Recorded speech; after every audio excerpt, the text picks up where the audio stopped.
I gotta die. Rather fall into my grave, gun in hand and on fire, and not drag anyone down with me. Huh. You just discovered what it takes to become a legend. I always stood up for Cyberpunk.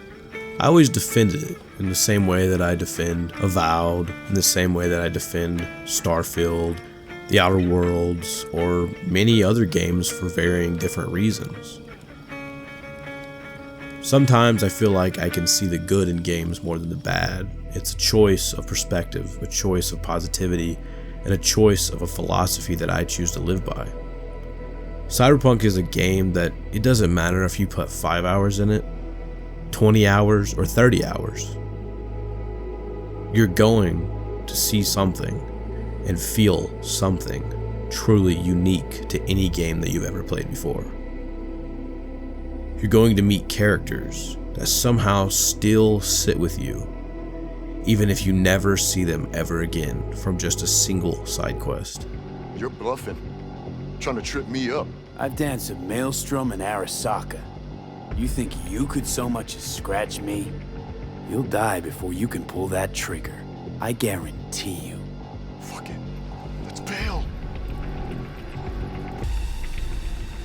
For years, nobody touches this place, and now this? Where's 6th Street when you need them? Thank God you were here. Order whatever you want. It's on the house.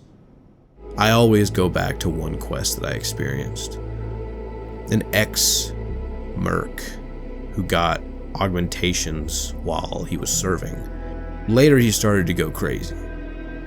Cyberpsychosis. And he stole some medication from a Ripper Doc. This Ripper Doc gives you this very mundane, miscellaneous quest to go to this place, get the stuff, and return. You find him. He gives you his story, talks to you. I ended up convincing him to give me the medicine. And he goes on to explain to me that the medicine was fake. That the Ripper Docs are selling people fake medication. And that makes you think about Night City. How corrupt and messed up it can be. But see, that's not even the icing on the cake. Because after that, once you take the medication and you leave, you hear a gunshot go off. And you can only imagine the outcome. And something that took me less than 5 minutes to do hit pretty hard. Or a whole side quest revolving around a mayoral candidate where an unknown person is manipulating and modifying a man's memories, thoughts, interests, experiences, likes and dislikes, his taste in music and food, and also his wife, using their own augmentations for seemingly nefarious and political agendas. Your memories. I can't even trust those anymore.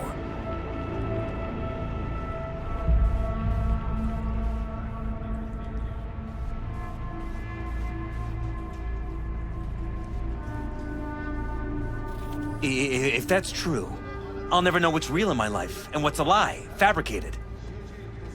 Things like that are like, they're so close to reality, yet still a little far away, but not too far. And that is, I think, one of the things that makes Night City and Cyberpunk shine. It's this cyberpunk future that seems all too possible, if also a bit of a fever dream. A dystopia disguised as a utopia. A place that has all the answers and it has all that you will ever need, but you really have to get your hands dirty to succeed. But Night City itself, the city, is a character. It is really ultimately, in my opinion, the main character. Everyone else lives within it. Everyone else thrives, drives, and dives deep within it. You either succumb to its temptations or you rise above.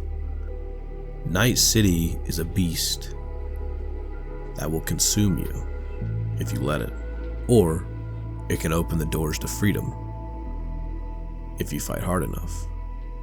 Night City is full of crazy characters, interesting quests, a really good story, great voice acting and writing, and it always had that from the very, very beginning.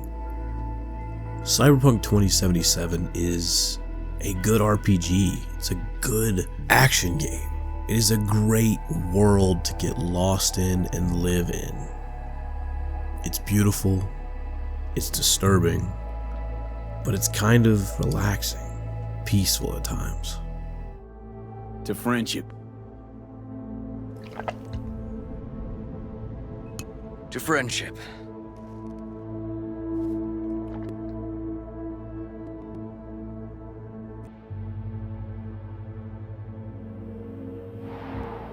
It's an escape, but it's also a weird mirror to a possible future. It's certainly a one-of-a-kind experience that is truly unlike anything else. I highly doubt that anyone other than CD Projekt Red will ever delve that far into the cyberpunk world within video games.